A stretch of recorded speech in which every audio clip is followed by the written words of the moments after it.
Nyirasabimana Françoise ni umubyeyi w'abana batatu warokotse jenoside yakorewe abatutsi mu Rwanda. Atuye mu mudugudu wa Nganzo mu murenge wa Rushashi mu karere ka Gakenke, mu nzu bubakiwe nyuma yo gusigwa iheruheru na jenoside. Amaze imyaka 10 akora ubudozi ariko ku buryo bugoye kuko ngo byamusabaga gukodesha imashini dore ko ntaye bwite yari afite.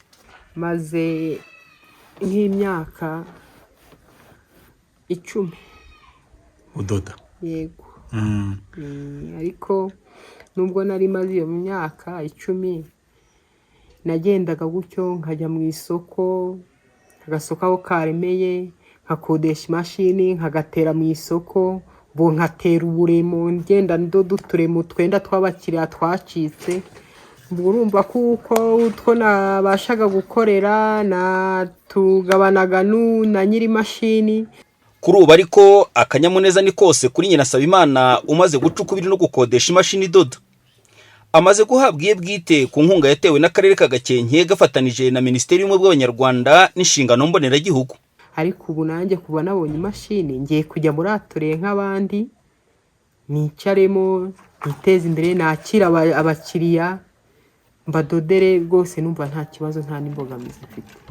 Ubwo nziteza imbere n'umuryango wanjye, dutere imbere tuzamuke, abana babeho neza, bige, n'umuryango muri rusange tumererwe neza.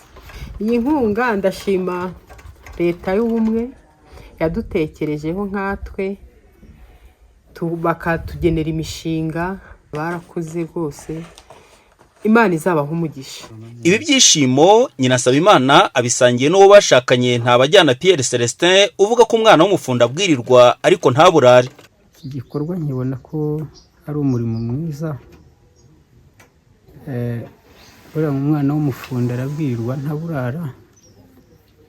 Kimwe cyo iyo agiye mu isoko ntabwo yambaza amafaranga y'umunyu cyangwa y'agasabune. Kenshi na kenshi ibyo ngibyo nyambona yagerageje kugigurira.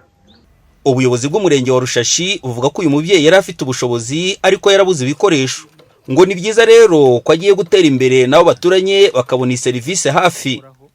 Sinduhunga Budoni ashinzwe imibereho myiza y'abaturage mu murenge wa Rushashi. Umwuga w'ubudozi ni umwuga uhoraho, ni umwuga utazigira usaza kuko imyenda nta gihe abantu batazambara. Bityo rero bizamuteza imbere ku giti cye ariko binafashe n'abaturanyi kugira ngo iyo serivisi y'ubudozi nayo bayihabwe batiriwe bajya, abaturanyi nabo batiriwe bajya kure.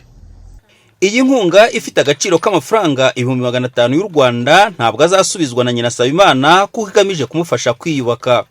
Uwimana Emmanuel mu karere ka Gakenke.